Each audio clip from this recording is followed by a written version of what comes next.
Okay, we back. My man Fatal J is in the building. Man, we about to talk some smiggity smack and some higgity hack. First things first.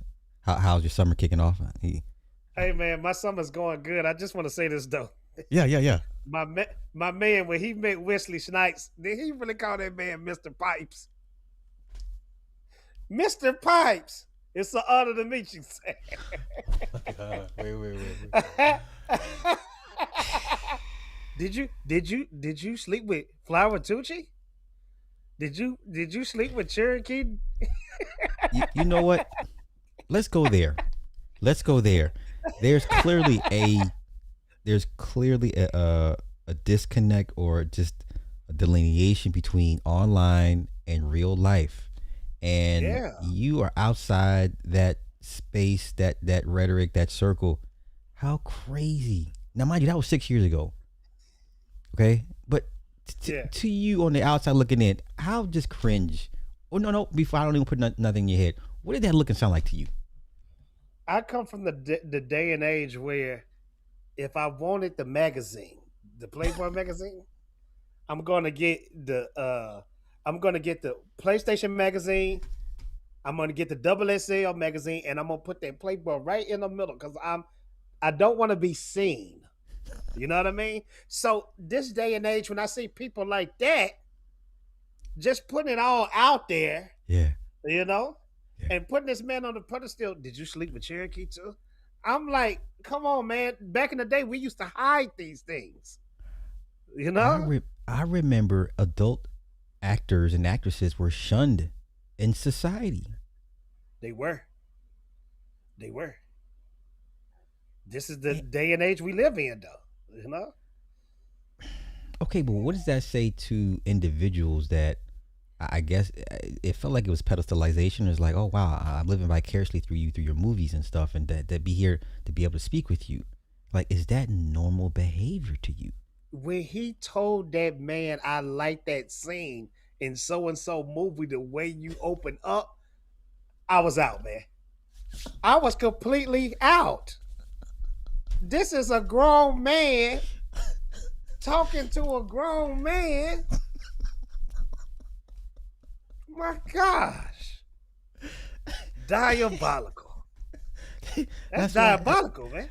you would never see this in the comic space. That's why you gotta, you know, I'm not saying go looking for this stuff, but it's out. It's really out here like that, bro. Wow. When I saw your video yesterday when you posted that up, I seen it all, and I thought I saw it all, Yeah. but I truly saw it all watching that video. Jeez I Louise. I it I have I'm still it still throws me for a loop. And like that was from 6 years ago, but it's gotten progressively worse.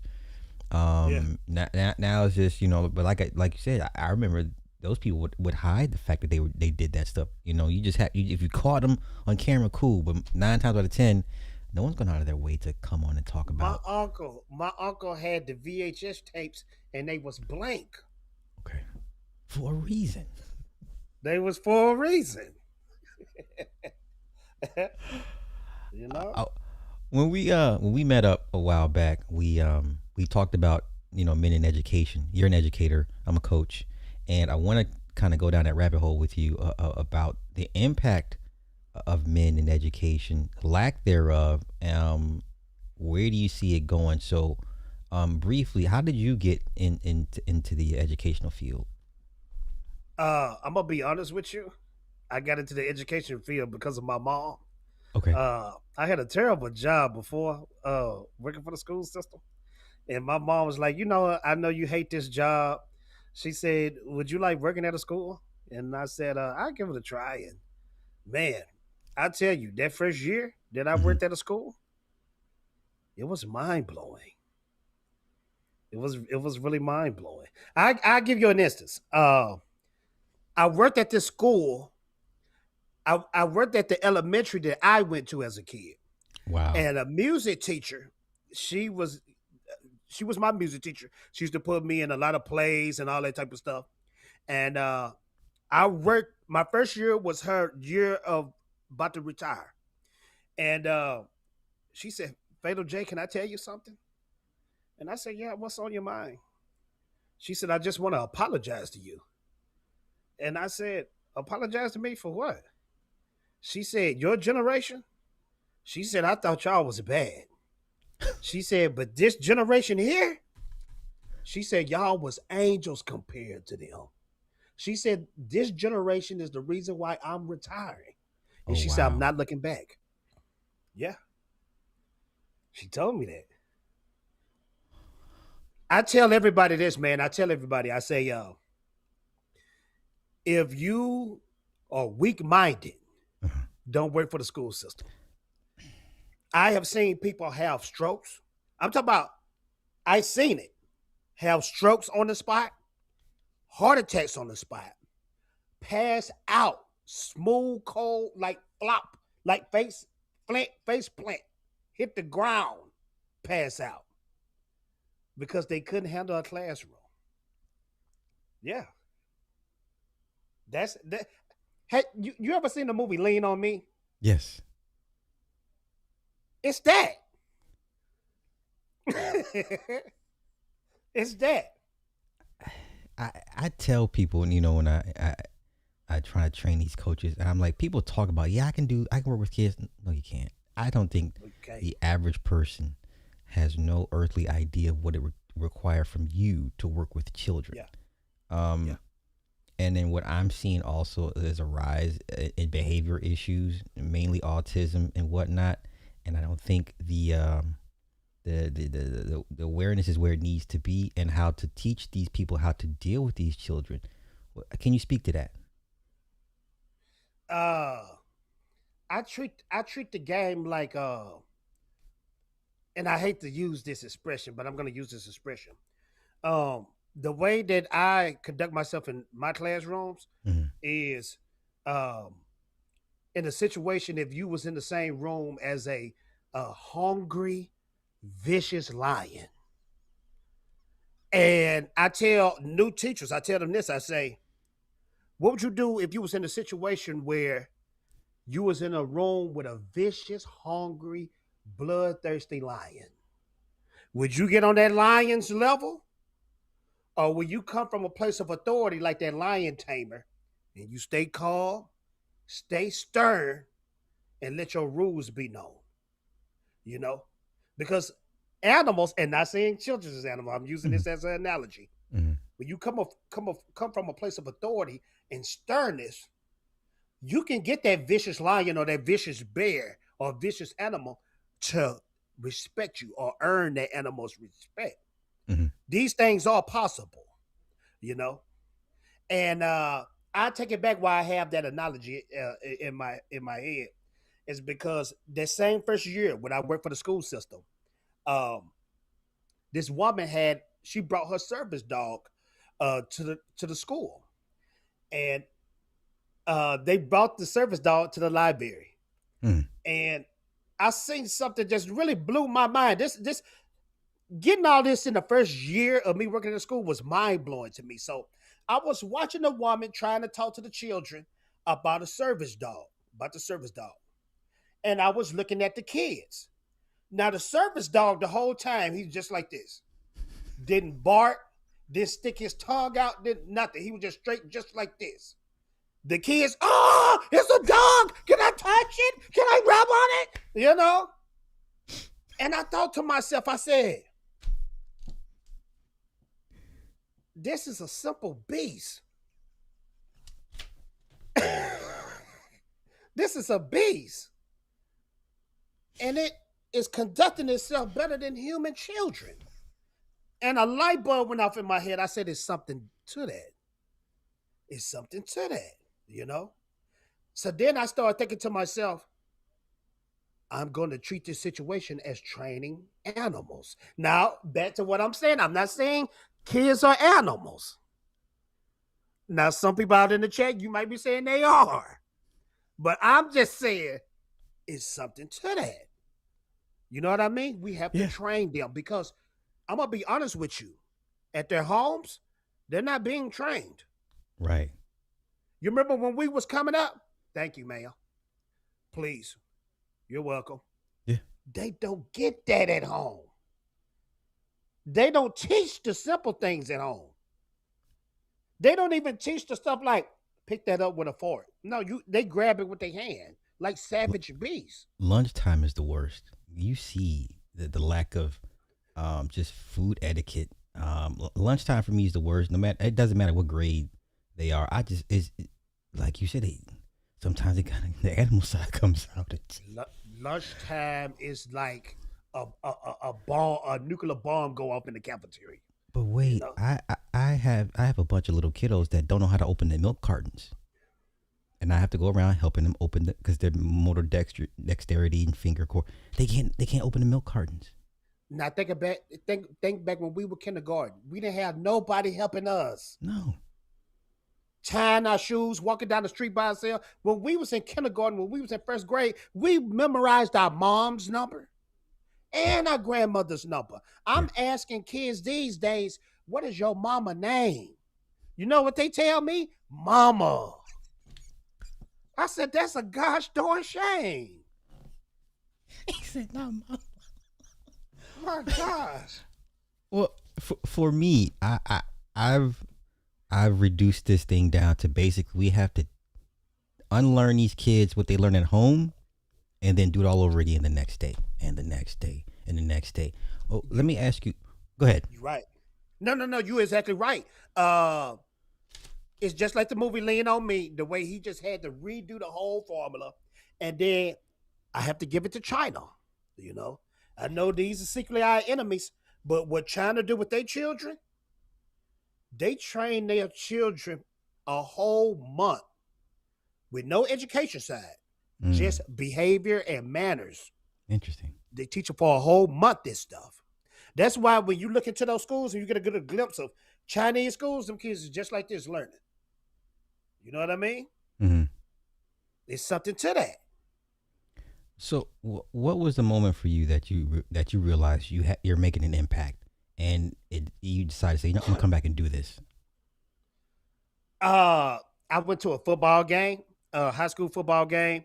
Mhm. This was a few years down the line, and uh, some of the kids that was on the field, some of the cheerleaders, the players, they said, "Oh, let's Mr. Fatal J." They saw me, and they said, "Oh, Mr. Fatal J, thank you so much."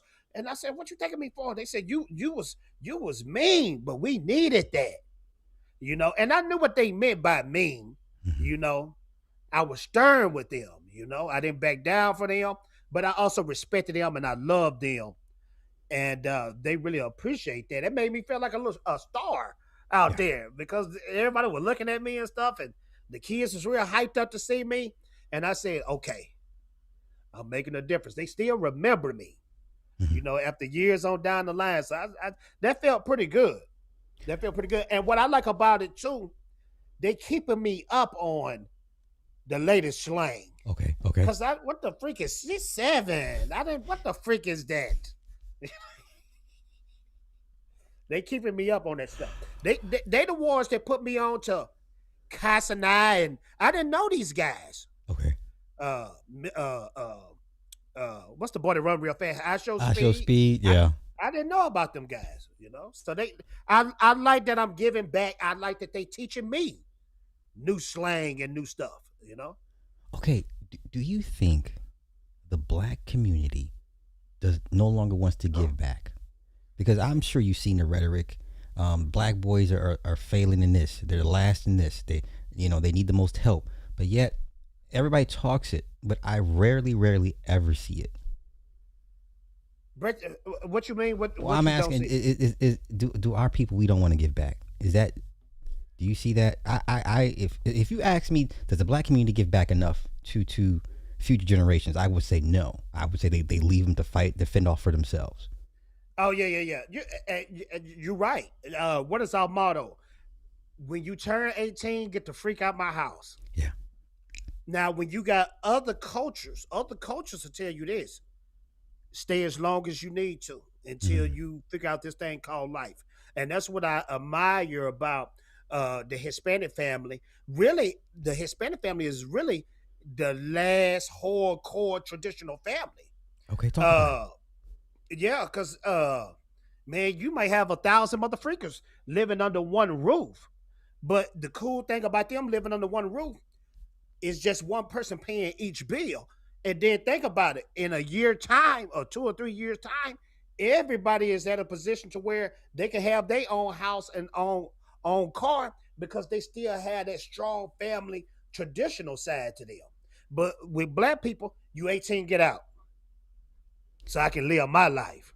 You know, Okay. Is that part of the dysfunction? Is the black dysfunction too much to let the kids stay past 18? yeah, yeah. But then it's gonna come back full circle anyway, because who taking care of the children now? Okay. It's not the mama, it's the grandmothers. It's a grandmother. Yeah, yeah, yeah. And guess what? Grandmother is 33. Yeah, I mean, listen, I know a couple 40-year-old grandmothers. I just be like, Yeah, yeah. It ain't no way why the son and the uncle is 3 years apart from each other. You know what I mean? So it not the is son. dysfunctional, but like you said, it's gonna come back full circle, Okay. and then everybody gonna be ending up living with grandmother because uh and it's a weird dynamic, man, that's going on too because uh I deal with the behavior side Okay. of where I work. Okay. And I'm seeing a weird dynamic, man. The dynamic is this. Let's just say you got a student that's misbehaving and misbehave all the time. Mhm. And mama is ready to just go to the school and ready to have a good argument. Guess who is coming up there with the mom? It's the grandmother. Okay. Now watch this. This is real interesting. I discovered this year. You know what role that the grandmother is playing? The role of the The father. grand the grandmother is playing the role of the father now. Okay. Okay. Huh. We jacked up as a people, man. The mother is now the what they call a patriarch. Yeah. She's yeah. The grandmother is the patriarch of the family now. And when grandmother come out there, get ready for a good argument because she ready to argue down to the ground. She ready to cuss you smooth out. And her masculinity is more masculinity than a man's masculinity. You know, when a woman trying to be masculine, you know it's gonna be extra than the average man. Yeah. Yeah. Well, So why the behavior side of it? What's the appeal of it for you? on my end, Yeah. Yeah. Yeah. I just I know this sounds weird, but I get a kick out of uh understanding certain behaviors. I get a kick out of getting the roughest out of the bunch, bringing them into my room and having that deep talk with them to see where their mind is at. And maybe I can just change their thought patterns a little bit because I know I'm going against what's going on at home. Mm-hmm. I've never seen my father before. Uh, these days, I ain't never seen my mama before. Mm. So it's just I try to go in like Batman. You know, Okay. you got all these school rules and how school supposed to go, but I'm kind of like Batman in the school where I'm kind of like infiltrating, and in the shadows I'm trying to see what's really going on because Mm-hmm. people say they care, but people just there for a paycheck, man. Well, You know, that's my next question. I've seen too many people just there for a check, and I get it, but you're not doing these kids a favor by you just showing up and just collecting the check. So, what steps do you take to prevent you burning out, and you protecting your physical well being as well, dealing with these kids? I know it don't look like it, but I go walking at least an hour every single day. Okay. Uh, I make sure to take my summers. I do not do no summer school, no nothing. I need that 2 months of just me, Okay. of pure silence. Cause me and Slab, me and you, similar. We don't need to do no babysitting no more because consider consider by America's standards, our kid is grown. Our kid Yeah. is grown. Yeah. You know, so my son, he doing his own thing. He doing good, and but I need that 2 month summer. And 2 months is vital to Mm. me. Mhm. You know, it's kind of like Goku. You know how when Goku get beat down real bad, You gotta and go he to have the to go in chamber. that hyperbolic time Yeah, go to chamber, hypertension. or eat one of them sensu beans. I need to get in that chamber for 2 months before school start back. So that's how I keep. And I tell all the educators this: you have to go somewhere to free your mind. You have to have that you time, or they're gonna see you on that news body slamming somebody across the table. Well, we see more and I'm more. just kidding. Real. Yeah. You know what's weird? When I see teachers spaz out on the kids, I don't even get mad. I'm not even mad. I'm just like, I get it. Like, I, it's like one of those. Well, you know what? You play with people Yeah, long enough, and yeah.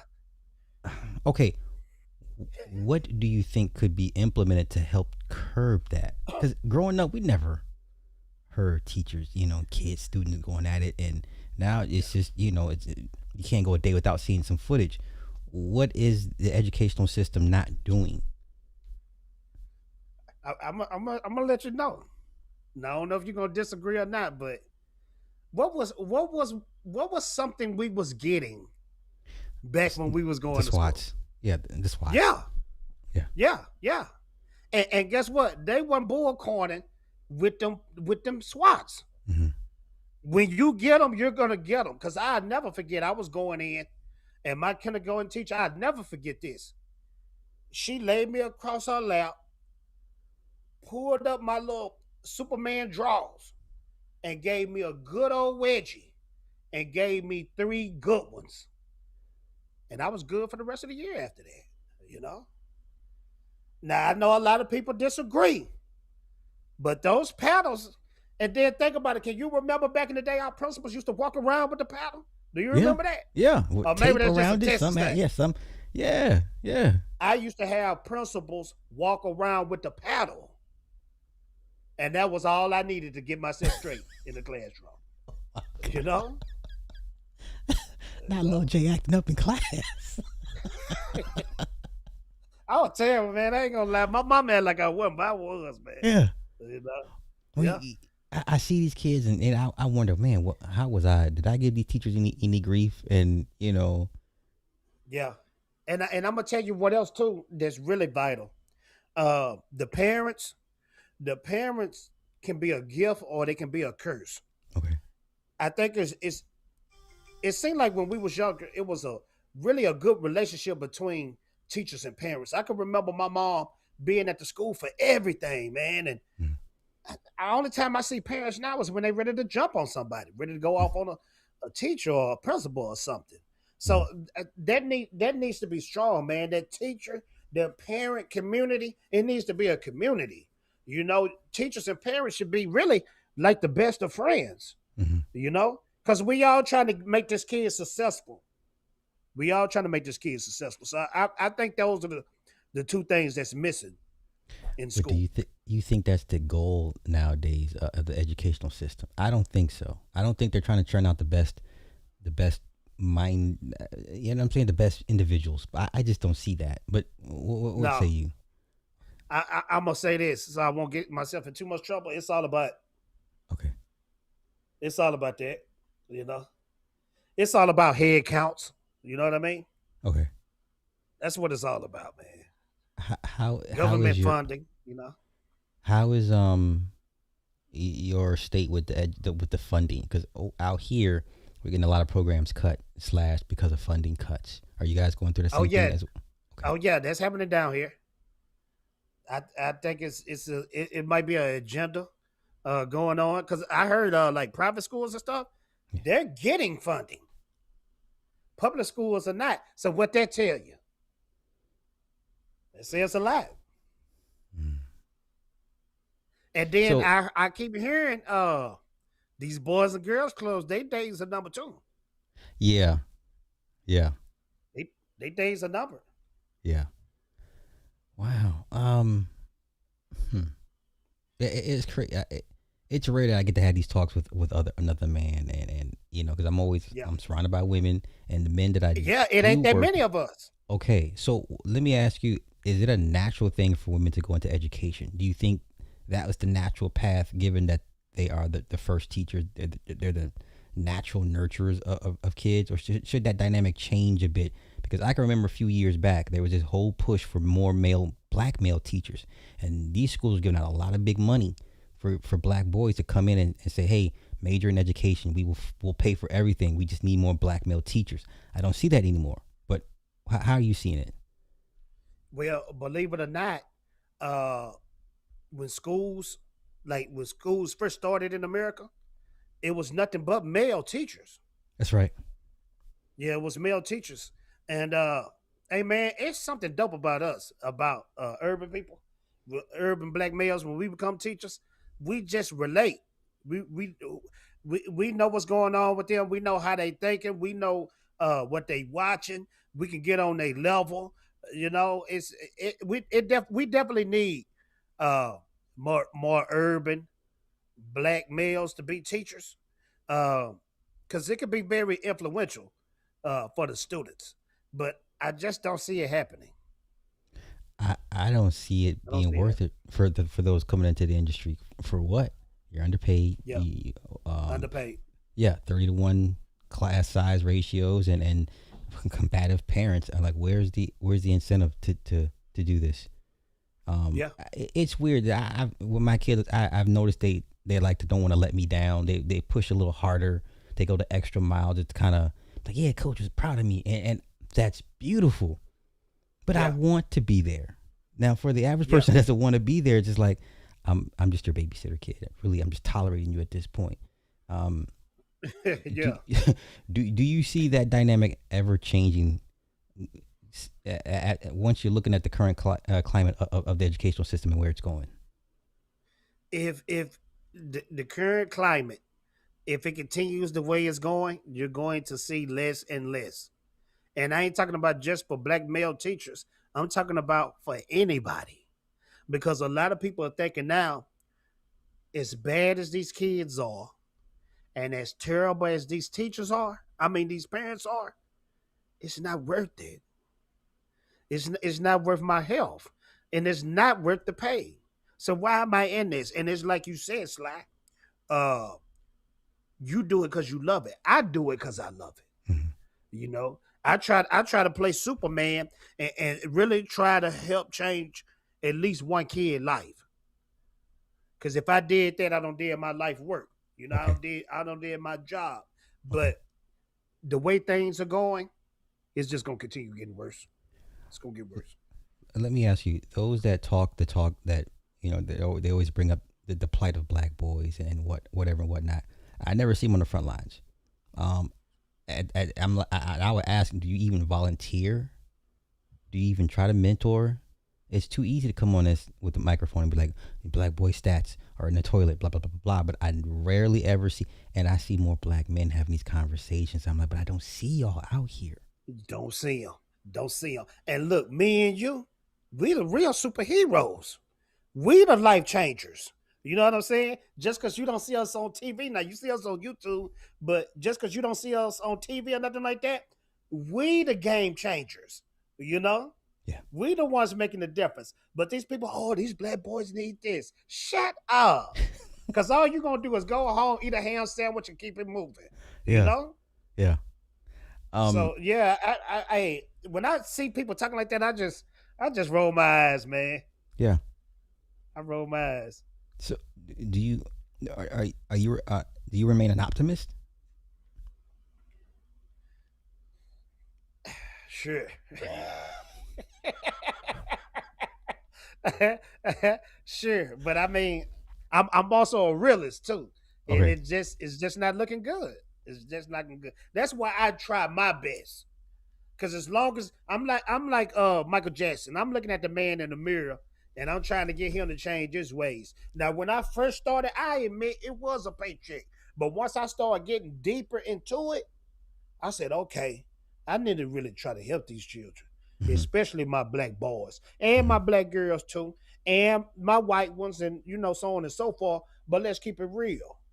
My black ones and my black girls, black boys, they need more. They need a little bit more attention than others. Okay, perfect segue.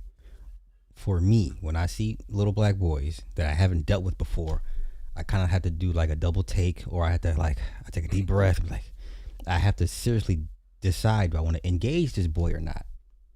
Okay, not saying I'm burnt out or anything, but when it comes to little black boys, I have to like weigh the cost.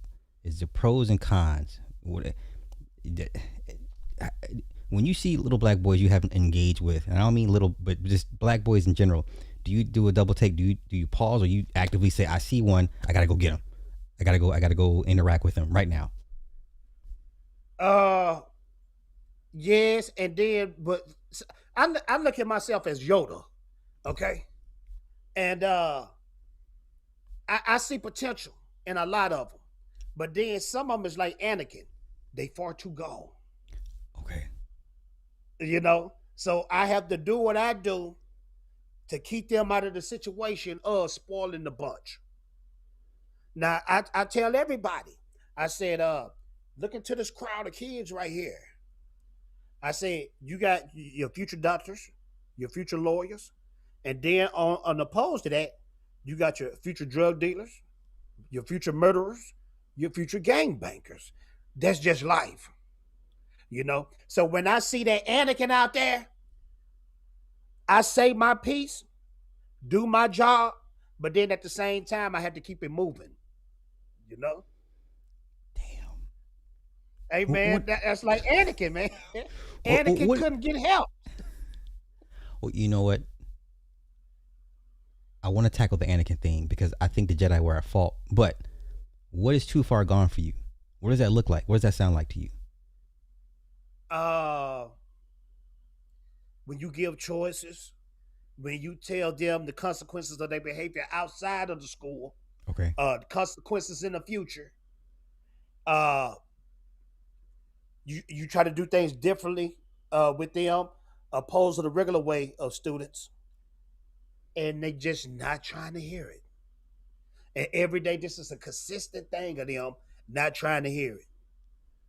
And then that's when you have to just do what you have to do to get them to separate them from the learning environment.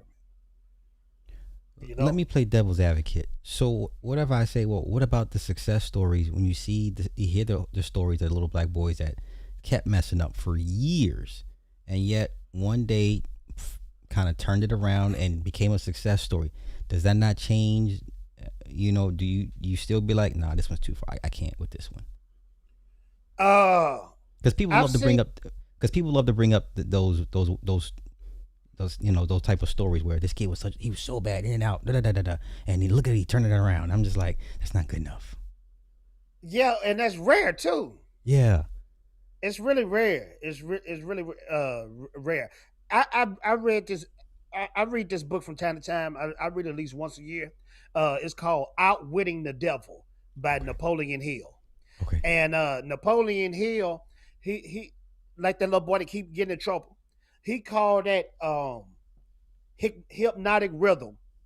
And hypnotic rhythm is like you take an action figure, put it in the toilet, flush the toilet, and then swirl. Once you in those habits, those same habits, it's hard for that action figure to make its way out of that swirl. Hmm.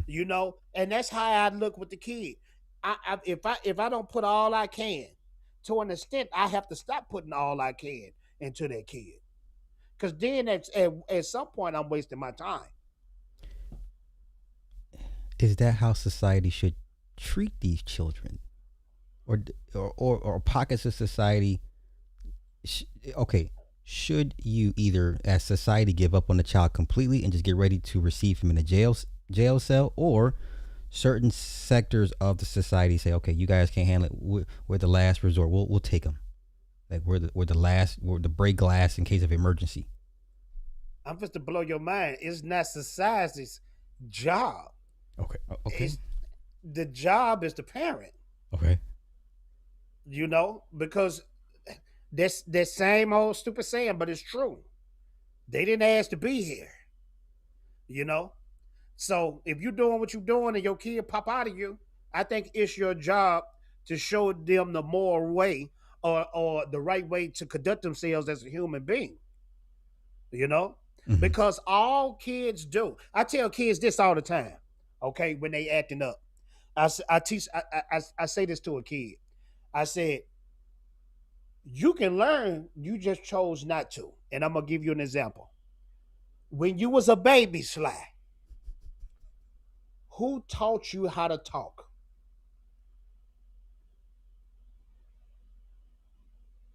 Who taught you how to talk? This supposed to blow your mind. Uh, okay, my answer is Just give me probably whatever pop in your head. It's not a hard one. my Just tell me parents. whatever. I would say my No, parents. sir. Okay. No, sir. It's not your parents. You taught yourself how to talk. Okay, we'll talk. Break it down, sir. Break it down. I'm just saying, your mama didn't jump inside your body and make you start talking. Your daddy didn't jump inside your body Okay, and make you start I talking. see where you're going. Okay. You listen to your mama talking. You listen to your daddy talking. Then you say, but and you was trying to talk, and eventually you said your first word. That Okay. was you. Okay. You learned. So I tell the kids at the school, I said, how did you go from a baby, and let's just pick a grade, yeah, let's say fifth grade.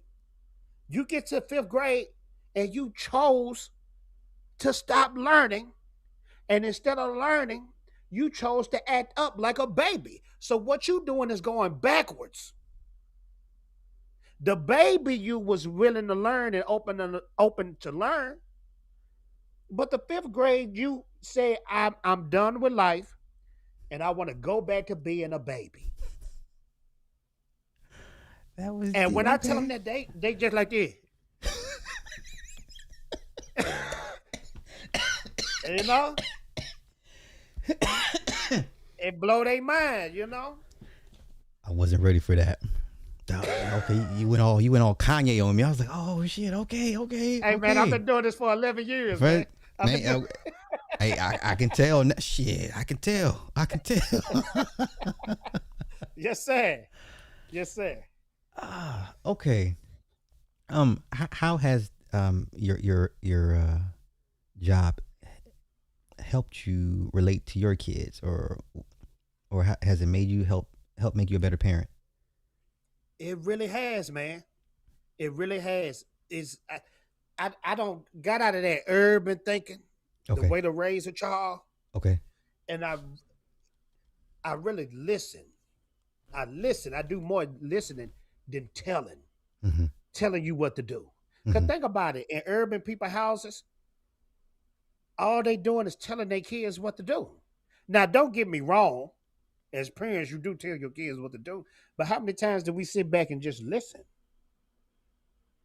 You know, Mm-hmm. it's rare.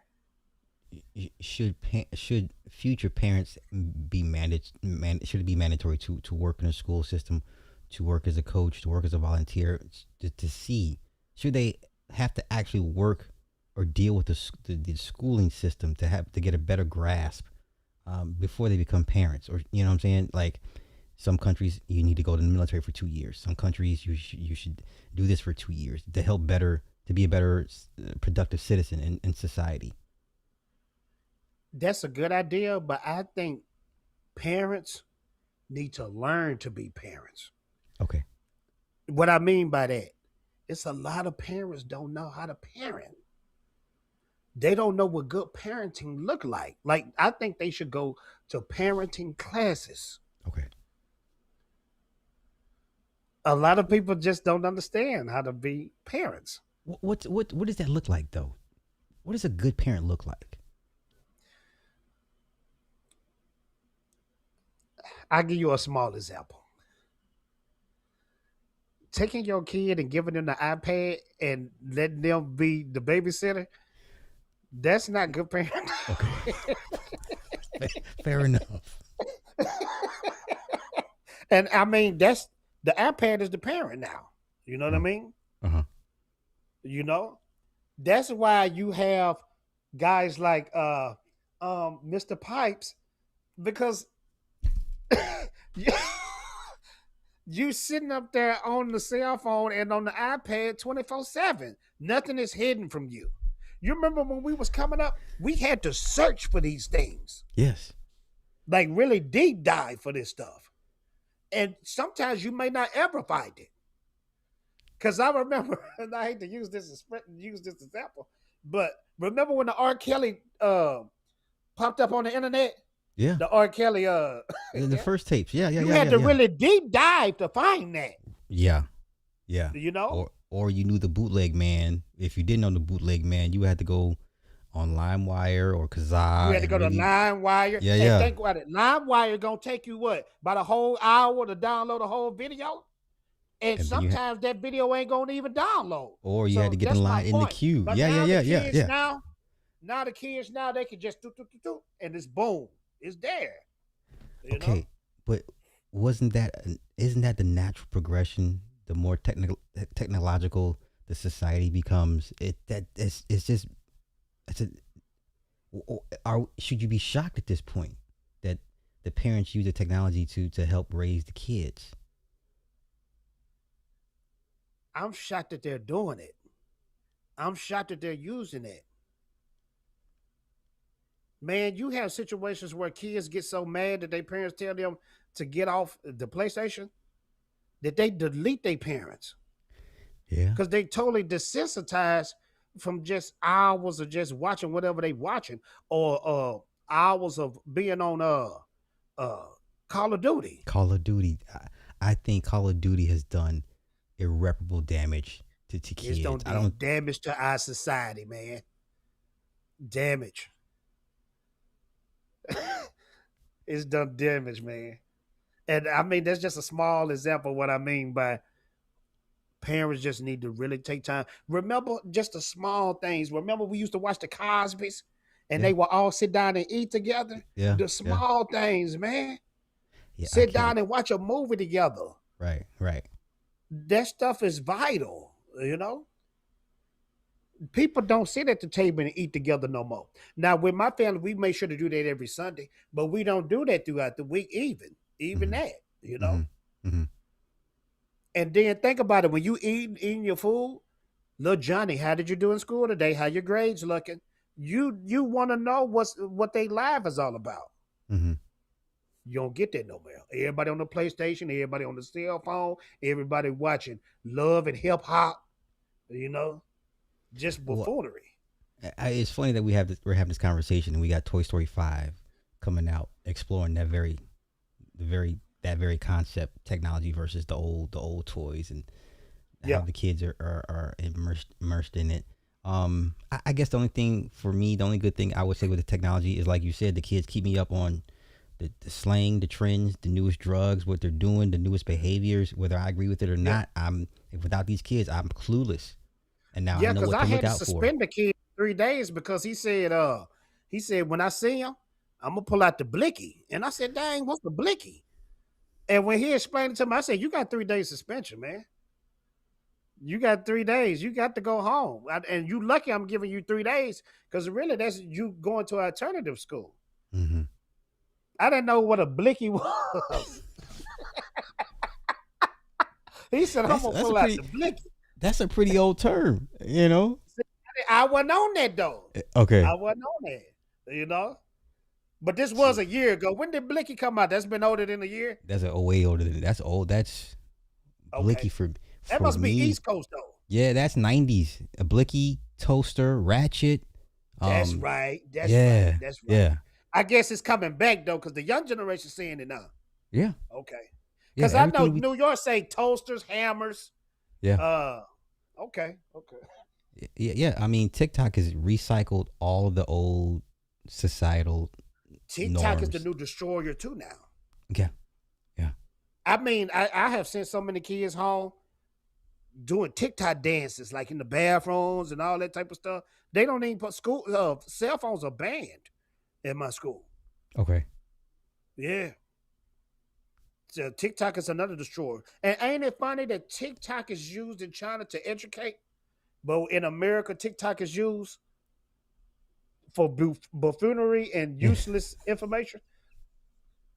Because that was so true from Boondocks. What Riley? Nah, what was the smart one? What was the black one? The Black Power one? Huey was the pro black. Huey. Yeah, yeah. Huey said cell phones is ninja technology. Every day we just learning useless information. But you know what's funny though? I have a bunch of Rileys, but they get it. Yeah. They just go about it in a different form of fashion. You know. Yeah. I'm not so quick to throw the babies out with the bathwater, but I agree you should know your limits as a person and what you're willing to put up with the kid. And can you speak to going back to the animal analogy? I tell people kids can smell fear. Like for my new coaches, I'm like, listen, they can smell it on you, and please, they like Cobra Kai when they say no mercy, show no mercy. Yeah, I have seen kids like you had this little nervous guy that's a substitute, and when they see him going in nervous, they will rain hellfire on him. And I seen a situation where they did that, and the guy ran out the room crying, and I had to get onto the whole class, and I said, "Why did y'all do that?" And one of the little boys, he said, "We wanted to break him, and we broke him." And I said, "Damn." Now these are elementary kids talking like this. See, I'm not surprised. He said, "I wanted to break him, and we broke him." They wanted to break him. That's like grown folks talking, man. Exactly. Yeah. Listen, I don't unless they're TK first, second graders. If they're third grade and up, I talk to them like adults, like because. You ever seen the show Recess? Nah, I've heard of it. Nah. Oh shit! Here we go. Go and watch that joint because chat. Go watch that joint. It's a Disney old cartoon called Recess, and whoever wrote that show knew about kids.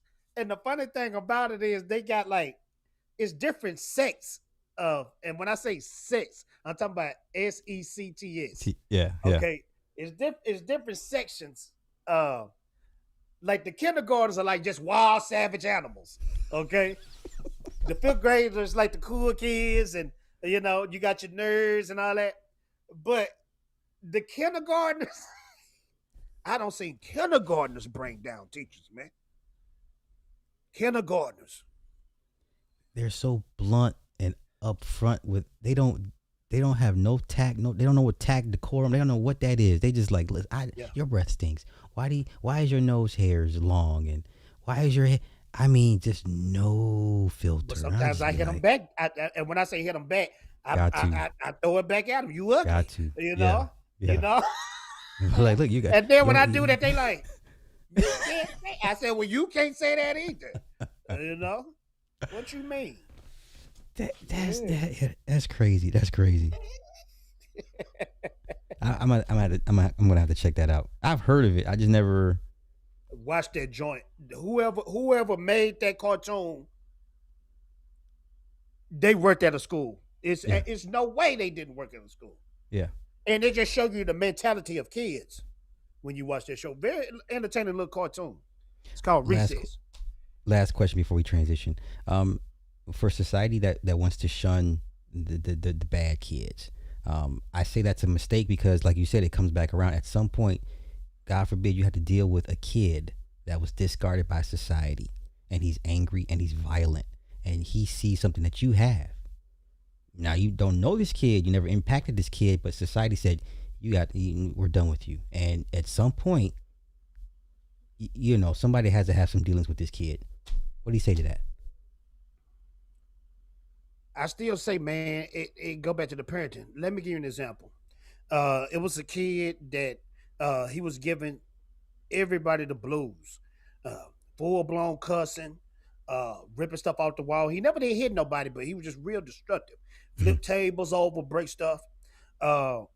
His mom was just, I hate to say it, but she was a wretched swine of a woman. Just Diabolical, just should never been called a mother. Okay. Now this is a little black kid. Uh, government came in, uh, took away three of her kids. Said these kids need to be in a nice, clean family home. Uh, the the boy that I was mentioned uh, got adopted by white parents. Oh shit. Here we go. Now, but watch this though, just to blow your mind. Do you know that kid once he got into that household, he didn't get in trouble ever since then. I can believe it. Ever since then. Okay, does that speak to the white parents or the structure and the environment the white parents provided? It's not the parent. I mean, it's not the skin. It's the parenting. The parenting is crucial. Just think back with you and your wife and your daughter. You was there. You had rules. It had structure. It had love. That's important to a kid. All kids are sponges. They're just gonna do what they see. I truly believe don't nobody coming in this world bad or evil or whatever. They just soaking up what they seen. I mean, I'm pretty sure, and your daughter probably don't want probably admit this, but she act like you or act like your wife Yeah. because she just didn't have a choice. She soaked that up, like a sponge. So that's why I say it always starts at home. It always starts at home. The only thing I would ever disagree with, Society is just gonna do what they have to do. Society don't care because they got their own problems. So when little man who been having these consistent problems, all they gonna do is bust him upside the head with a billy club, drag him into that cell, and he gonna become a number. the only thing I would disagree with you on is the kids. No kids are born evil. I wholly disagree. There are some children. It doesn't matter. That's their. That is just what they were created to do. Chaos and destruction. Okay, so let's take the Julio Fulio case. The Sean the Gate Right kid. Everyone's making all the. I don't say they're making excuses for him. They're like, but how could he? How could he? He came from such a good home and all this and that. And I'm like, that was the path he was born Okay, to be on. now you're right. There are exceptions, but he got influenced by something. What I mean when I mean nobody is born evil, I'm talking about as soon as he come out of his mama's whatever. 666, bro. I'm sorry. I'm You think sorry. you He think as soon he as in the they mirror come looking out? like he in the mirror. And he sees the 666, and the music is playing in the background. Yeah. He's like, oh, and he runs out the. I'm talking that. There are chill. I'm sorry, bro. I've I've come across some future murderers. Yes. I and I have too. I have too, and I'm talking about future murderers at kindergarten and first grade. Yes. Yes. You know, Yeah. but I still say they had to been influenced by something. Something had to be constantly on their brain to say murder, murder, murder, kill, kill. Okay.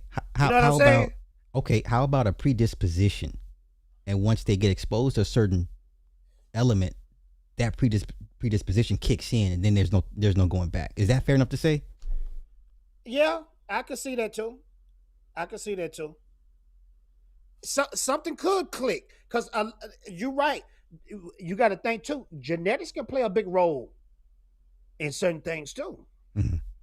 Just look at our genetics. We probably act like an ancestor that lived 200 years ago Yeah.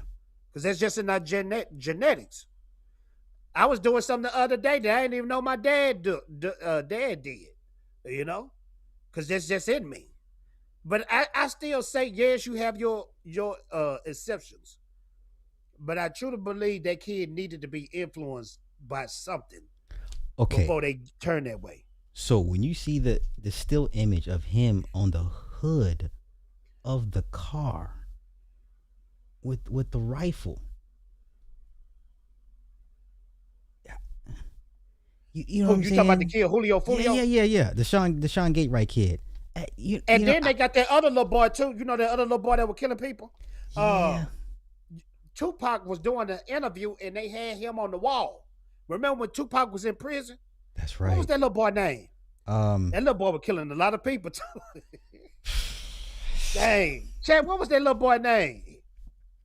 Dang. I think even Denzel Washington talked about him. okay. But he was like 9 years old, murking a lot of people in I want to say New York. You got your exceptions. I give you that. You got your exceptions. But I don't think they are exceptions. I think it happens. I think it happens more often than we care to. You know what I'm saying? Once you go down that rabbit hole, it's like, oh my god, this happens way more often. It's either underreported or it's reported and doesn't get the news coverage, or the social media doesn't get behind it and push the story. But I think this happens way more than than what we're seeing. What we do with those children? Well, now it would depend on what's this. Are we living in Sparta? I mean, goddamn it. You know what I'm saying? I knew what you were thinking. Hey, yes, bro. I'm a eugenicist, man. Come on, man. But I seen some of the cutest little silver cap kids. You was the mother freaker on the beginning of 300 when he was expecting. I'm expecting the baby. Yeah. Listen, Jay. I got some of the cutest, and I mean the most adorable silver cap kids. Adorable, but they are demons. Do you understand me? You know, at the end of Damien, right, when the daddy picked him up and he's walking off with him, and Damien's looking at the camera and he's smiling. I got them. Yeah. Hey, but they're adorable. Look, Sly, don't nobody know like you know, like I know, bro. I never forget my first year of working at the school. Now I tried to, try to add my little sense in where this little boy he would act it up in the principal office. Principal couldn't handle it. So I stepped in there and I say, hey, little boy, if you don't stop, I'm going to call your mom. He said, call my motherfucking mama. He said, you think I give a... And held this up. Held this up with both fingers in the air like Tupac. And you know what? That blew my mind so bad, I got scared because I didn't know what to do. Bro, when he said, call my motherfucking mama, I was stunned. And then when he threw both birds in the air and walked off, my gosh, what have I walked into? What's that song? I know you know it because you don't put me on to a lot of rock bands. Welcome to the jungle. That played in the back of my head. Axl Rose. Man, we live in a rough world, man. With rough children. Wait, Jay, how did he tell you again? Man, I got scared, man. I didn't know what to do. He said, call my mother and mama. I said, my God. And held this up. I said, wow. I said, wow. Bro, I'm in tune for a long year. My gosh. I'm curious. How is he doing nowadays? I don't know. I don't want to know. I don't want to know. Hey, Jay, you remember me? Hey, you remember me? You said you gonna call my motherfucking mom. I'm gonna start running. Some kids you just can't talk to, man.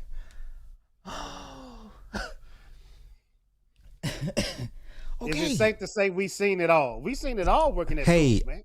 Yes, I had a young girl, Mexican girl, troubled background. I've seen it, reports. I've seen the abuse. Push one of her classmates in front of a moving vehicle. We put the school on lockdown. Yeah, we were on lockdown for that shit. Yeah. And I coached this girl. I was like, oh my God, So. Hey y'all, people in the chat, it's not for the weak. It is. Hey, ain't no punks in education. I don't care what nobody says. There's no punks in education. And then that's the thing about it, man. I hate to say it, society, but y'all need to give educators a little bit more respect for what we do. Okay. Because it's like we go to war every day. Mm-hmm. We going to war every day. We battling minds, combative minds. And I'm not just speaking on children. I'm speaking on parents too. So I think educators need a little bit more respect because we the real life superheroes. We the real Iron Man, Batman, whatever. We are, man. We heroes. Well, speaking of heroes, this is the official transition now. Yeah, have you gone to see He-Man yet? My homeboy, now this guy like everything. Now he told me last week Mandalorian Grogu was trash. Now he Okay. like everything, and I didn't believe him, so I went to go see that. It was terrible. He was right. Okay. Now he telling me He Man is not what he expected. Now he a hardcore He Man fan. I seen all of He Man, but I wasn't really just on He Man like that. Yeah. Uh, so just based off him saying it's not what he expected, I'm gonna see it on $5 night on Tuesday. I think you'll like it. I think you'll like it. I Okay. think you'll like it. Yeah. Yeah, because you pretty much know me long enough to know what I like and what I don't like. And Yeah. you enjoyed it though? I did. I did. Jared Leto for me steals this movie, and I hate what's going on with him in the studio behind the scenes. I don't hate. I love Jared Leto as an actor. Like he's one of the best method actors. When he gets into a role, he's locked in, and I'm just like, I tell everybody that. Everybody said no, Jared Leto trash. he's Jared not. Leto when he want to, and I tell everybody. They said, well, what role? Go back and watch Texas Buyers Club. Ain't that the Yeah, name of the movie? that's what put him on the map. Yeah, yeah. Yeah. Did he ever get a I think he was Oscar or nominated. something? I think he was nominated for. Yeah, he I'll needed look it to up. be I'll look it up nominated while for you that. talk. Now that Tron, uh, I that like Tron Tron, Ares. I liked it. nah. No, Now that's where we definitely disagree. That Tron Ares was trash on top of trash. okay, because of whom though? It wasn't who, it was all of it. It was a bad movie, right? It was bad. Okay, do we agree that Morbius was a bad movie? Which one? Morbius. Yeah, it was bad. The vampire Okay, movie. so it's not Jared Leto's fault per se, right? I'm not blaming Jared Leto. I'm blaming all of it. Right. Yeah. My response to everybody that hates Jared Leto, I'm like, they always bring up Morbius. They bring up Joker. yeah, and I'm like, a bad movie is a bad movie, and I like Jared Leto as a Joker. We didn't get to see enough of him. I think Jared Leto could have took it to the next level, but the tattoos though. Was you feeling the tattoos? The more I listen to David Ayer talk about his version of the Suicide Squad and his cut, then I'm like, okay, I see why his Jared's Joker looked the way and acted the way he did. We got robbed of his character development. Because once again, if you're going to be a DC fan, you should get used to studio interference, management interfering. That's what they've done since the 80s. Yeah. I hate how people just blame Jared Leto. Jared Leto is a phenomenal actor. Yes, he is. And I said this is day one. That Jared Leto, his acting chops, he top tier. Yeah, He top tier. I think you'll like He-Man. I loved it just for him. I could watch a whole Skeletor movie with him, just about Skeletor. Dope. You know what I'm saying? Okay, dope. Yeah. But what about the new boy? Because I never seen nothing with him. The guy that played He-Man. I don't like He him, not it? dog. I ain't feeling him, man. See, I could tell. It's just something about him. I could tell we ain't gonna hear about him in the future on anything. This would to me, this probably was his biggest thing he was gonna ever have. I don't think we're gonna see him no more. Maybe in a different role, but I'll say this: he was a very good Prince Adam. I felt like because he didn't have no training in the movie, so he was a big goofy, big weak goofy white boy for the most part, big country fed white boy with no situational awareness. You know what I'm saying? So that part of his acting, that character, cool. But as He-Man, he wasn't. He had size, but he wasn't fucking cut up and jacked and shit like Dolph was in '87. Like you're gonna be He-Man. Did a good job, man. If you're gonna be He-Man, I better see veins on top of muscles, muscles in your neck. Dolph Lundgren, man, he don't get enough respect in my book. He doesn't. He doesn't. He was a cold Punisher. Did you Yeah. ever see that Punisher? I loved his version. Those are my him and who's the other guy? Oh, I forget his name. Thomas Jane I are know my you two talking favorite about. Punishers. Two hands Yeah, down. Yeah. yeah. Cause I mean, I'm feeling old boy that's the Punisher now, but I just was only feeling that first season he was in, that Punisher first season. Yeah. I didn't feel Yeah. that second one was kind of trash. But they said that new Punisher good. I haven't seen it yet though.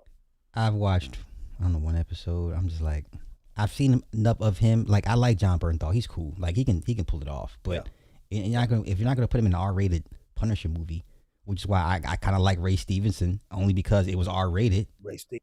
Yeah. Yeah, Yeah. Ray Uh, Stevens was another one of them top tier actors too. yeah. Yeah, Yeah. I like Ray Stevenson. But He Man, okay, I'll check it out. I think you'll like it I, more than you would care to admit. I think you'll have a good time with it. it's gonna get punished in the box office though. It's ass whoop. Cause think about how many movies is dropping this month alone. Scary Movie, Disclosure Day, Supergirl, Supergirl. something else dropped. And Mando and Grogu. Now I'm not saying that's competition. I'm just saying that's a big fight yeah, for June. yeah. Toy Story drops. And then at Toy Story, we got Moana. Toy Story is gonna win the battle. Hey, Disney always that's why I hate Disney. Disney will give you all the DEI slop, all the wokety, and then come out with a Toy Story 5 and just who say something. Man, I got Yeah. shit to say. Y'all did that. Have you noticed the franchises on the cartoons, the video game God of War. cartoons, Yeah. all that stuff is now the big deal. Like it seems like the comic book stuff is starting to kind of die down, Yeah. and now all the video game stuff and all the Disney Pixar, all that type of stuff, that's what's killing it in the box office now. Yeah. Yeah. Well, don't you see it as a natural progression? I mean, they've milked everything. So why would you not go to the video games? I mean, God, GTA. Can you imagine a GTA movie? A rated R GTA Gosh. movie? What? I'm there. First night. I'm there. Yeah. Deadpool. Yeah, I'm What? there. No, we this GTA Oh, and Vice you know City. what? Don't let them do like the games in order. And then we get to a point where we get to San Andreas. Do you know how many black people will feel up there? You cannot mess that up. There's no way. You cannot listen. You don't have to do no IP for another 15 years. Just GTA. Yeah. You cannot Yeah. mess that up. That'll be the next Marvel. That'll be the next MCU if they did that, man. It's Um, probably coming too. Are you going to go see Supergirl? I'm a DC head. You know I am. Now, Sly, I know. You warn me about Superman. Where's the gift And where you want me the whole Shaq time. takes off his glasses? Where y'all going to I learn? gotta see it. I gotta see it, man. I'm a DC head, man. I'm a DC head. I gotta see it. 9 times out of 10, would it be trash? I'm pretty sure. But it might surprise me. I don't know. But I'm gonna put it like this: my expectations is real low, Okay. very low. Let me ask you this. I'm hearing rumblings. It's still rumblings. Man of Tomorrow might get Batgirled. Are you hearing that? Could you see that happening? Nah. You don't think so? Now, I'm gonna tell you why. James Okay. Gunn is actually smart with making these films. He keeping the budget so low. He keeping the budget low on these films. So he gonna easily make his money back. But and that's gonna be the thing for the future. That's why Lanterns look like the way it do. That's why Amanda Tomorrow look the way it do. Supergirl look the way it do. They're not going all out on these superhero films no Shit is more. true. Oh my God. I was so hyped for Lanterns, and then I saw that first trailer, and then they trolled the people. Like, yeah. Yeah. And that's the thing about Lanterns. I can understand why people pissed off. They putting the suits on. I thought it was you put the ring When on. have Lanterns put suits on? That's new to me, but that's what happens when you bring in people that don't care. They're just there for a Yep. check. Yep. You know. Yep. So, as a DC head, I'm gonna watch it, but my stuff is low. It's real low. You're a It's glutton low for punishment. expectation. You like okay. You like the abuse. I get it. I get it. Uh, I get. I get it. It's okay. yeah, yeah, I guess so. I guess so. But yeah, James Gunn, you're trash, sir. You Super. trash. Yeah, he Okay. trash, man. Does it make you go back and look at his old stuff with Marvel with a different lens? Are you going? Do you go back and watch the first two Guardians and be like, you know what, this wasn't very good to begin with? I'm gonna be honest with you. I'm like that with probably 95% of Marvel films. Really? Yeah, once I watch them, I'm done. Yeah, I don't really just go back and watch that stuff no more. Not I, even I go back. I go back and watch the weird stuff, like Doctor Strange 2. I okay. love that movie, man. Really? Yeah, when he was fighting him with piano keys, with Yeah. piano notes, that was clever to me. Yeah. I So go you back don't. and watch the weird stuff. Logan, even though that's Okay. not MCU, I Okay. love that film. Yeah. Yeah. Yeah, So you but don't. You don't. going back and watching Iron Man and no, I Damn, don't not got even no the interest. first. Wow. Not even One Civil and done. War. Oh. And I'm gonna blow your mind again. You know why I go back and watch Marvel Wise? This was to blow your mind. Eternals.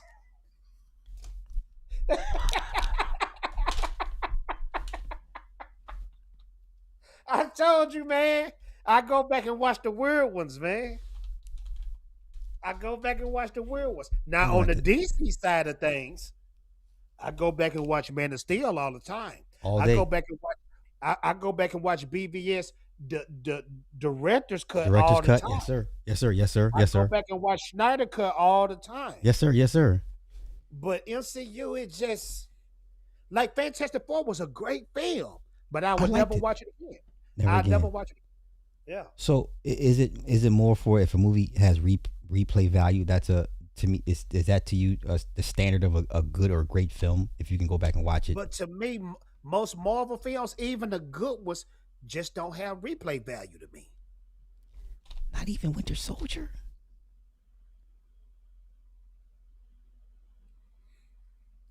I'll watch Winter Soldier probably next year. Okay, not Black Panther, the first one. Oh yeah, now I'll watch that one. Okay, But I wore that out so much, I feel you.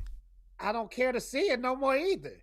Like when I got the DVD and everything, and I watched that probably like 10 times in a row. Hmm. But now I'm burnt off on watching that. Okay, And then Black Panther 2 really put a bad taste in my mouth. You know? same here. Same here. Same here. Yeah. Who But who was the who was the black exec that put it in Ryan Coogler's ear to go that in that direction with Black Panther 2? his name Like, at the tip of my tongue, and that dude is, oh man, he's gone. he's gone, right? They got Uh, rid of him. Okay. the only the only reason why he's still there because he's not doing anything with Marvel. He's only there because he got something to do with Black Panther 3, and then he's out. Okay. But he played a big role in them not recasting T'Challa. Okay. Yeah, I can't remember his name. Biracial guy. Well, I thought he was fully black. I didn't know. I didn't think he was No, I biracial. I think remember the I, I remember the clip of him being, his name is Nate something. It's Nate or Nate Nathan. something. Yeah. Okay, gotcha. Let me see, Black Panther. It's Nate always our own people. Nate Moore. His name Nate Moore. Moore. Okay, gotcha. Yeah. I mean, he could be full black, but I see him. He got the look like he got the snow bunny wife. Oh, see. He gave me biracial vibes. You know, he got biracial vibes, but he could be fully black. Oh, you know what? Yeah, we're gonna put him in the biracial. Yeah. Now, who we kidding, man? He too light. I mean, if he light skinned, listen. When I see light skinned black, you're not black. I'm weird like that because we all know the darker you are, the more Yeah, pure your bloodline is. Like same thing with the dogs, flowers, yeah. anything when it comes to genetics. The lighter you are, the further away you've gotten from the original source. So what are we talking about? That's kind of deep what you just said, man. I mean, I tried, bro. Because I'm trying to. when I was younger, they try to make black people feel like they darker skin was bad, but our darker skin is what keep us young looking if we take care Jay, of ourselves. how many black folk I argue with that don't want to go tanning in the summer? You want to get darker? Why? What? Yeah, yeah, yeah. Why you want to be so dark? What? Yeah, yeah. Our melanin is like a superpower. You take care of yourself, you're gonna look like you in your 20s for a long time. Yeah, man. Listen, the white women, Yeah, Mexican women, they're like, oh, I love your skin. And I'm like, bitch, don't touch yeah, me. But okay, yeah, I ain't trying to yeah, get me yeah, too. What the fuck? yeah, yeah, yeah. You right about that though. Okay, current state of Hollywood, everything we know that's in production right now, all the direction that these IPs are going in. Are you happy? No. Are you still as engaged now that we know more behind the scenes stuff with how this process works and what their thought patterns are and what their agendas are? Are you more engaged and more like, okay, I want to see this thing all the way through, or are you just like, man, I gotta cover it just because I gotta cover it? Man, that don't got to a point where I'm just reading books now and Really? going back to watching older stuff. Okay. You know, uh, just look at the state of Star Wars for an example. Man, can you remember when they had people actually camping outside Yeah. in tents to get their first ticket for when they started selling Star Wars? Star Wars was like a religious day when the movie dropped. Yeah. And they made it real special too because Star Wars only dropped like once every 10 years or something. Every generation, you get a But new one. this Yeah. slop here, the way Star Wars is headed, the way MCU is headed, the way DC is headed, it's just not fun no more. It's not interesting. Man, when I watch Man of Steel, I wanted to be Superman. Do you think I want to be this clown here? You know, I think the last real big epic film on the superhero genres side was Black Panther Yeah. and Infinity War. Okay. Yeah. That was like the height, the peak. Now, unfortunately, DC never had that peak. Even though DC has a slew of great films, even going all the way back to uh, Michael Keaton Batman, Yeah. uh, the original Superman. Dang, how I forget the original Superman name? How Richard did I Richard forget his Donner. name? He was, No, that's and the they. director. Oh yeah. How did I forget his name? Oh, Christopher Reeve. Christopher Reeves. Yeah. Yeah. Hey, you ever get the donor cut of that second Superman movie? I want to see it. I. Man, you got to see that. That's cold. Okay. Is it on It HBO got it Max? got it got the dad in there. The guy. Oh, Marlon Brando. Marlon Brando was in that joint. Because when I watched the second one, I always wondered where was Marlon Brando? Why was the wife on there? He's in the cut, the donor's cut. Which streaming app did you watch it on? No, I bought it. It's on Oh. Amazon. It's worth the buy too. Oh, okay. Gotcha. Yeah, get that donor cut, man. You'll Okay. love it if you're a DC head. Listen, I'm not a fair weather DC head, but I'm the type of person, if you don't give me what I want and you tell me F me to my face, then I'm here to burn everything you do after that to the ground. I think that's where people go wrong with these IPs, and you want to boycott what they're doing. Don't support nothing. DC fans were right to reject Blue Beetle. You were right to reject Shazam after Henry said, "Hey, I'm no longer being Batman." Anything after that, Superman. yeah, you don't support. No, fuck, burn it to the ground. But you a Snyder head though. Listen, get that man and let him tell his story. Uh What else do you yeah. have? You Yeah. have you have an instant built-in fan base. What went wrong though after the Snyder cut? The height was so high. Even after What happened? BBS, when his daughter died, and the I Justice know his League. daughter died, but what I'm saying is during COVID, and then the announcement of the Snyder, the height was so high. I'll tell you what That was happened. only I have a theory. When Christopher Nolan was mad at DC or Warner Brothers for not whatever, oh once Nolan left, all the protection Nolan gave to Zack was gone. That's my yeah, theory. because he was kind of like Zack. He the Nolan one that brought kind him of made. in. He made Man of Steel fire. Christopher Yeah, Nolan made. Yeah, yeah. Nolan, Goyer, Zack. Once you piss Goya. off Yeah, Nolan, he's like, I got one more movie to give y'all, and I'm out. And then all the yeah. protections that were afforded to Zack were removed. You know who I think messed it up for everybody too? Who that? And you was to bust out laughing though. That damn Ray Fisher using that black folk stuff, man. He should have just shut up. He ain't gonna blow up off anything else. What is Ray Fisher doing right now? He's currently on Broadway. What is Ray Fisher doing right now? Okay, had he not exposed, God damn it, What man. is Ray Fisher doing right now? Had he not exposed Walter Hamada, how much different do you think it would have been? I think now- it would have been better. Okay, because Ray Fisher said what he said, and that woman came out and said, well, yeah, he was harassing me. Remember, she filed a lawsuit against Walter Hamada because Ray Fisher said, no, Ray Fisher's a creep. I mean, Walter Hamada's a creep. He's a Weinstein type of guy. And that's when that white woman said, yeah, me too.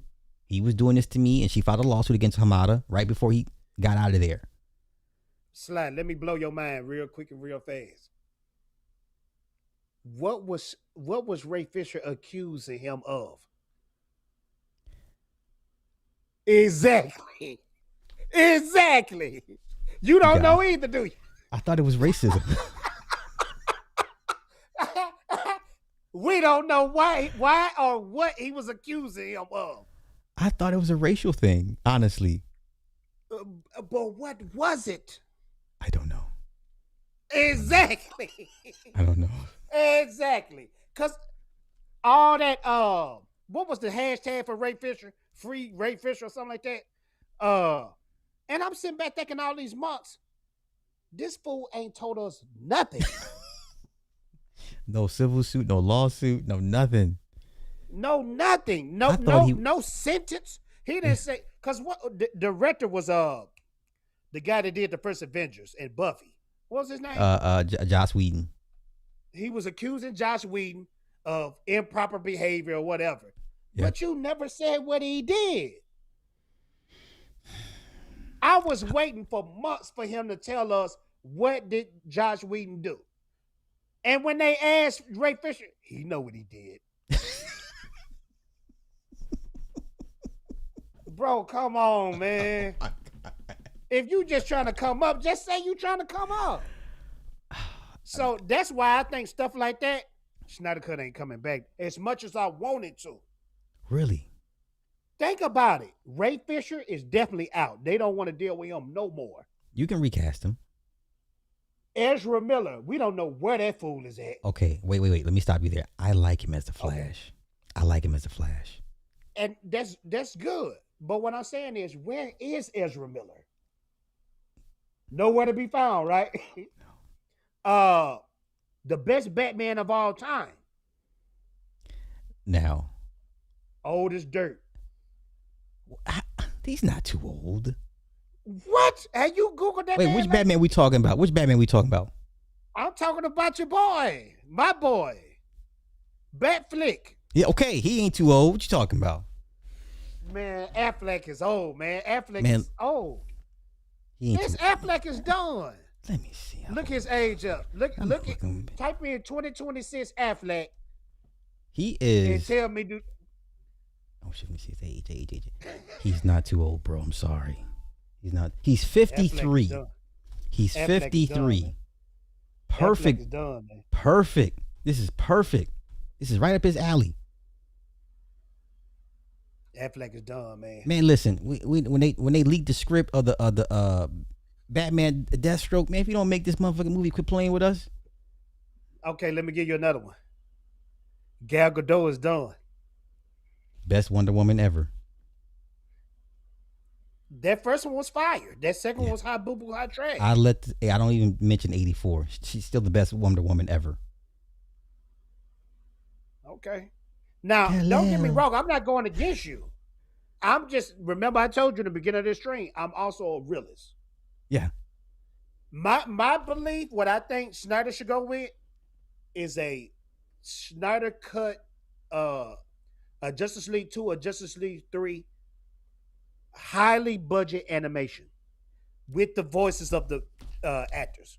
I don't want animation, man. I want to It's see this gonna shit cost like. too much. It's gonna cost too much, man. Think about it? Calvin gonna want too much. That was Calvin main problem with his other shows. Uh, Affleck gonna want too much. Gal Gadot gonna want too much, and you gotta find Ezra Miller, and they don't want to deal with Ray Fisher. It's I think just enough. I think enough time has passed with Ray and possibly Ezra. so you saying recast them? I'm saying America or Hollywood in general is in favor of comeback stories. And we've known too many. Robert Downey Jr. is probably one of the most famous comeback stories. Like he's That's true. he's the poster child of second chances, third chances. Like Hollywood true. loves that type of shit, you know. Yeah, yeah. So I think enough time has passed with Ray for sure, because that's a whole another regime he was under, right? And then with Yeah. Ezra, he paid his debt to society. You understand? Like he's still Yeah. his version of Flash. I thoroughly enjoyed it. I thoroughly enjoy him as Flash. You like the 'Cause Flash movie? I did like it, even though with all the I saw they were trying to go with it. It's not perfect. It was I didn't watchable. like. I only watched it for the ending Okay. when they were in that battlefield Yeah, yeah, and yeah, yeah, yeah, yeah, yeah, the yeah. desert. That I, was tight. I liked it because I wanted to see. You can see where the different edits and cuts where it's like, oh, that's where they were gonna go. Oh, that's where they made a change there. Oh, and then see all the old other Supermen come back, and that was beautiful shit. Like seeing the Yeah, cage CGI. yeah, I was like, okay, they yeah. tried, but that was fucking James Gunn, and oh my god, he The disgusts me only to no time I end. really like Ezra was in uh Snyder Cut. That's the only thing. That's the only thing I really rock with him on. I'll tell you I this. didn't really like the Flash movie. Okay, as a Snyder head, Snyder DC head, all I want Justice League 2 and 3. Let them finish the story with Dark Side, and give me the Batfleck Deathstroke movie, and I'll leave you alone. You don't I'll leave want it. the air cut? Yes, give us the air cut. Yeah, you got to. That's Mando. Yeah, Mando. because the air cut is closely with what Zack Snyder was trying to Yeah, do, yeah. and but I'm gonna say it was one big failure that I think Snyder did that messed him up, and I think if he would have did this before BVS or before Justice League, I truly believe to this day Snyder would still be over DC. He should have did that mother freaking backflick solo movie after Man of Steel. He It should have wasn't did his. the solo movie. It wasn't his call. Yeah, but that hurt him because I don't care who hates backflick and who don't. Every single person I've met agree that warehouse scene can't Peak, nothing touch it. peak, peak. Can't nothing touch it. I agree. You know how hard it is to get everybody on the internet to agree that Yeah, something was dope, yeah, and everybody agree that yeah. was dope. Peak. Yeah, I was stunned in the theaters when I seen that, man. Yeah, Ben ain't too old, man. 50, 53. He can come on. We got Keanu still doing what he does, and Yeah, I like guess you're right. he takes care of himself. When he's in his Yeah, right place, and he enjoys playing that role. I mean, yeah, let Zach finish his story. Listen, yeah, give me JL 2 and 3, the Batfleck and the air cut. I won't hear you won't hear me ever say anything else again. I'll shut up for good. I'm You gonna know, ask you something because this want to prove. I want to prove something. You gonna prove something to me in my mind. Uh, you like Rebel Moon?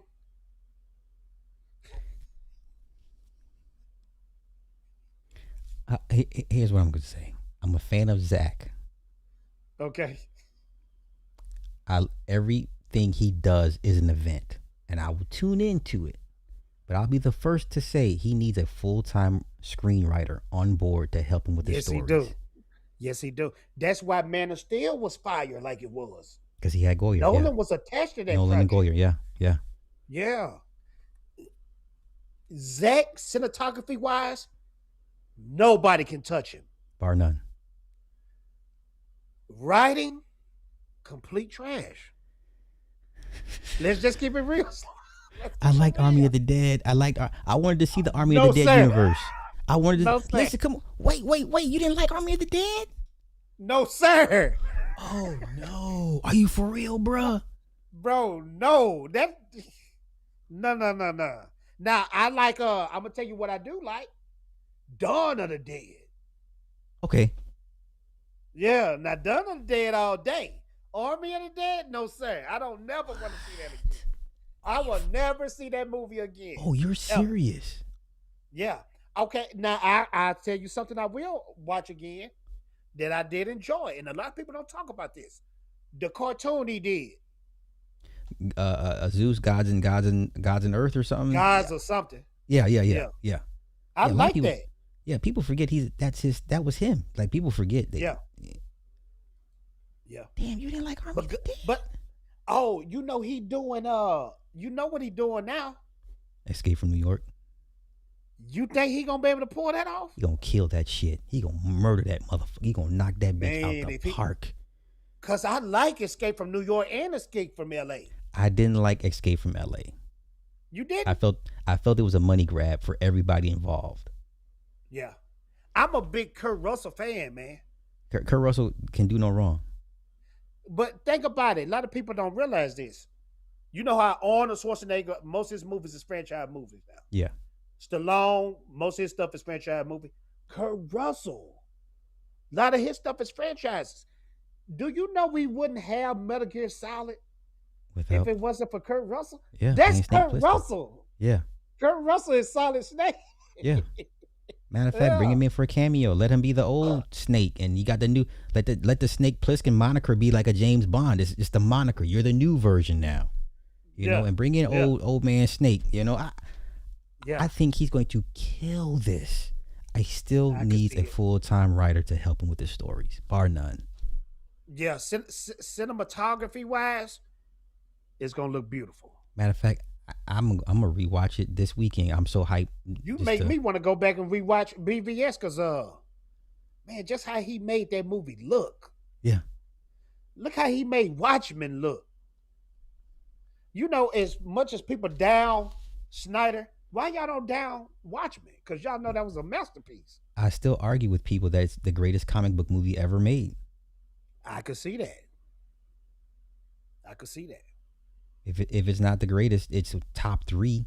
It should be in everybody's top 3, bar hands down. Like Yeah. Yep. Yep. I agree. We'll see. so.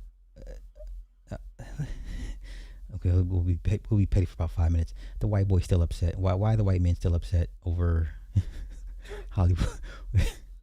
Listen, I was watching Midnight's oh, Edge. you talking about the boys? Just all of them, man. They just losing their fucking minds. I was watching Oh, Midnight's what you- Edge. I got it queued up. I'm gonna play it on Hey. stream. I got it queued up. I'm gonna get y'all. I'm gonna get y'all the exclusive since y'all been sticking around. He got so mad at one of the private chats, he left the private chat because then nobody agreed with him about the movie. And I know exactly what you're talking about. Yeah. I want to ask you this question. Now I'm gonna throw back a question to you. Okay.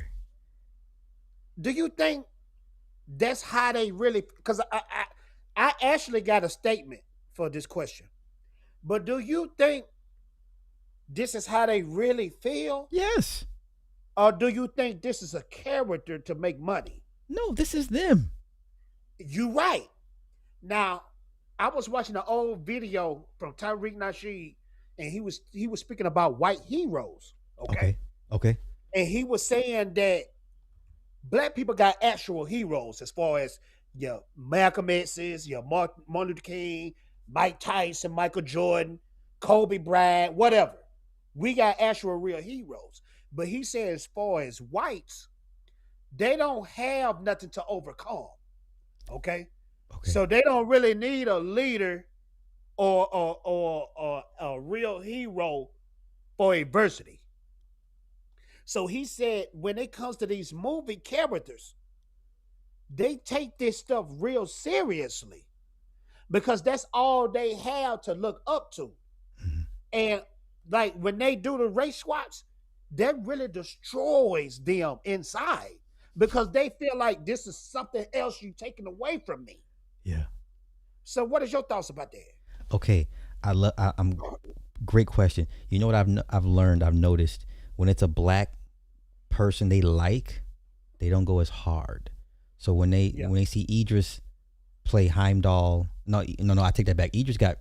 They were mad at him for playing Heimdall, but Oh, I'm they were hearing, mad at Idris back then oh, for they that, hated his guts. and he didn't even have really no speaking roles in that. But in Yeah. He-Man, they're like, oh, I like he's a good, yeah, I like Idris the black guy as a Man at Arms. I had no problem with that. I'm like, huh. So if it's somebody they like, who they think Yeah. they like is a nice, good, decent Negro, they're not as you know what I'm saying? They're not so as quick to go off. But this is how they feel, and it's just like your audience. 9 times out of 10, your audience is going to be like, "I feel that way too, brother. Thank you for saying something. You're my voice. You speaking for me. Yeah, I feel like I'm heard. Yeah, oh yeah, fuck them. 13%. Smoke alarms. What? Yeah. Yeah. So I thought that was real interesting that Tyree broke it down because I never did see it like that. Yeah, That they take this stuff seriously. yeah, Because to us, we can just enjoy a movie. We ain't thinking about the swaps. But they take that swap serious because that's really their heroes. that's why we should kind of take a page out of their book. We should be offended when Gods of Egypt come out. What you mean? This is no. We should be offended You ever seen that movie? You ever seen I have. Jazzy? Yeah, I have. Did you see how they did my boy Chadwick Boseman in that movie? People forget he was in that. He was in that, and he People was. forget. Yeah, people forget. Yeah, he was in that. Noah, the Noah movie by Darren Yep. Aronofsky. People forget, like, Yeah. who these European people in the Bible? Who? Hey, but I think Coogler and Michael B. Jordan, man, they thinking about doing a Mansa Musa movie. Okay. We had this discussion before, 15 years prior, about Hannibal Barca. It was supposed to be Danny Glover was going to play Hamilcar the father. Vin Diesel was going to play Hannibal. I could see that. And they had it all ready to go. They shut it down then. Yeah, real quick.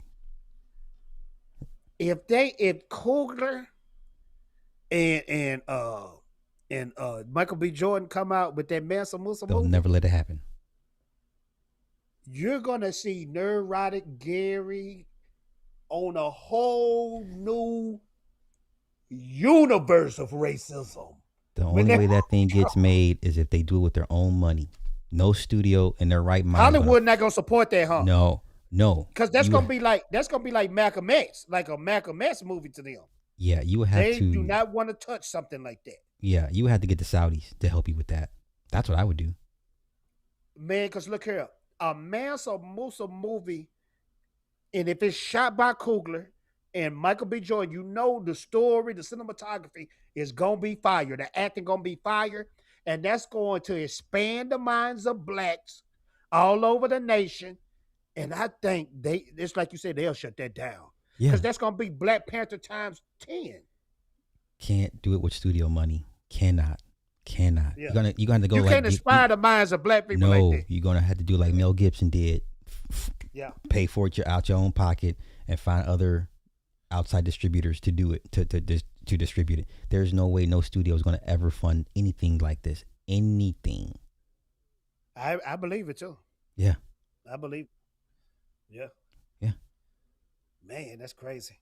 Oh, but before we leave, tell me what you were about to say about Midnight Edge, because you said you had it queued up.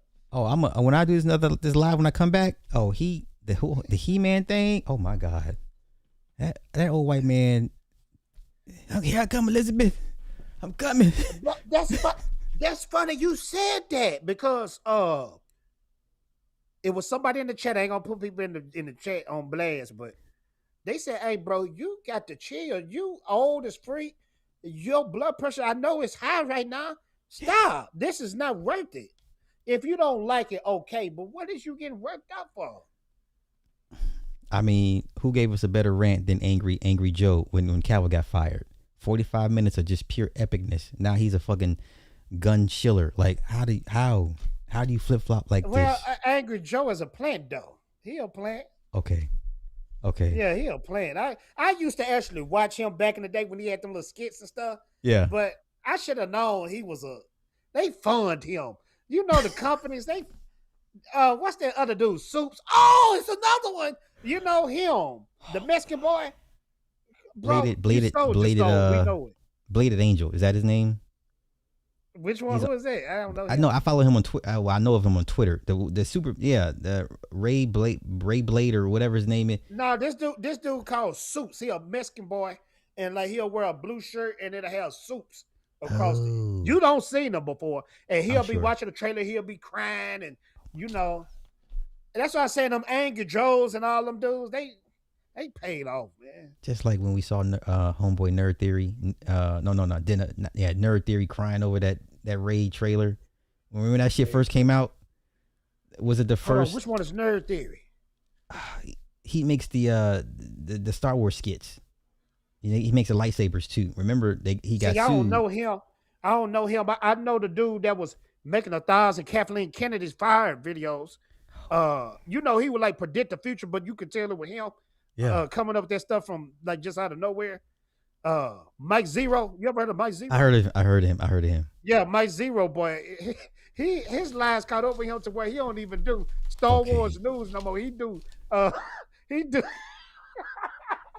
don't do Star Wars news no more because his lies caught up with him. He do celebrity news now. Okay. Mike Zero.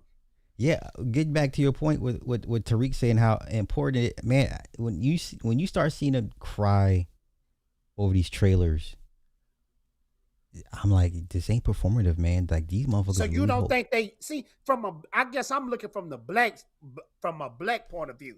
So if I put myself in the white content creator shoes, they really feel this way. Yes. Wow. This is their identity. You right. And once you remove that, change or alter it, what else do they have? Wow. And that's what Tyreek said. Okay. He said the same thing. He said, we actually have people we look up to, leaders and people we look up to, people we want to be like in real life. Yeah. People who done went through adversity. Yeah. When you white, you ain't got no adversity. No.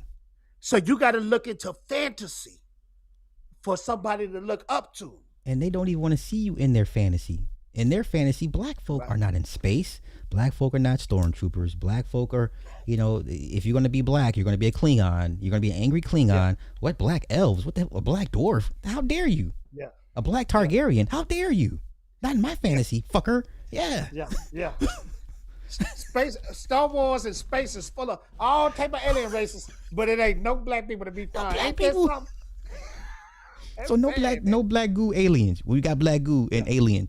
We got the black goo, so that's the closest thing. Hey, when they dropped that, I remember this. When they dropped that first Awakens trailer, and what's the actor? Dang. Great actor. He was in They Clone Tyrone. Boyega. When he took that mask off, and when you looked into them comment section, they said, I can't believe they put this ninja in this. Bro, that was a straight racism through that whole. It got so bad, Sly, they had to delete the comments. And that was Star Wars that was after like 10 years after we got the prequels. Remember the second trailer when he told the lightsaber, oh, he's a Jedi too. Ah! Yeah, like a black man can't be a Jedi.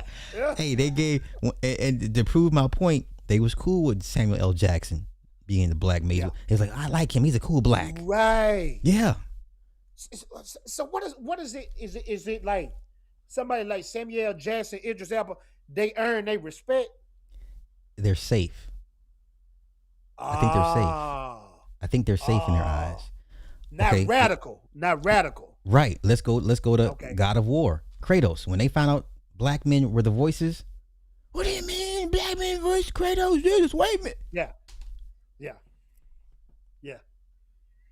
That's why we observe and report. We don't go into. You know what I would love before we delete this YouTube thing? I would love for us to be on a big ass panel with them white boys, and it's bring our unknown asses up there, and we can have it out one good time. I would love for that to happen. It ain't gonna happen though. You don't think so? The money, No, they scared. I'm just looking at the money scared. we can make off this No, thing. I The clicks. seen it. No. I seen it. I seen it. I even seen it with Mark with a C. Shout out to Mark with a C. Yeah. Black dude that did the black dude that did Robin Hood, the remix with the black people. Okay. Director X. Director X, a little X. Yeah. Director X was trying to go to like the other side, the anti-woke channels, and he was trying to jump on their panels. Bitch ass And Mr. they were H. like, well, we got a black dude that Yep. want to talk to you about how black people looking bad in this show. He was ignoring it.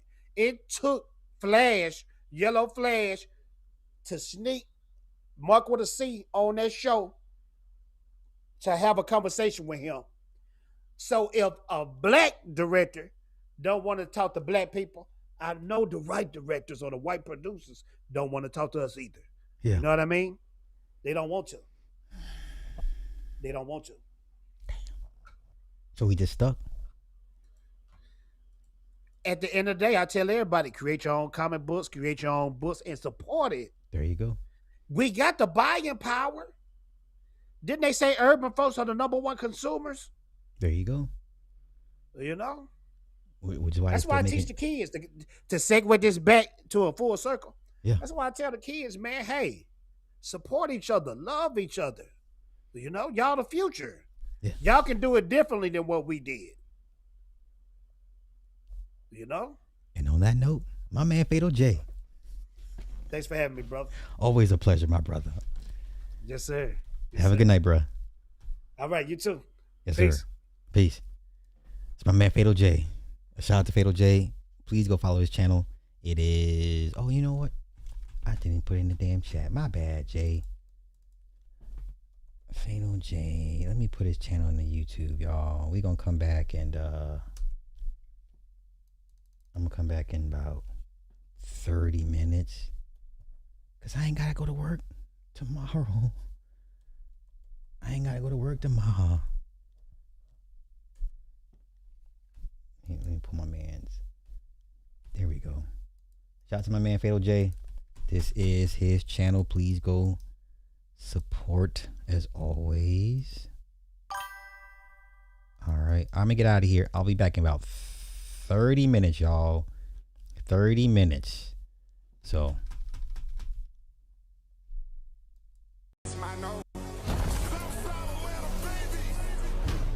One of the ops bricks, catch him on tape, keep him in chase. Two with on like a pitch, look like a dog, double face.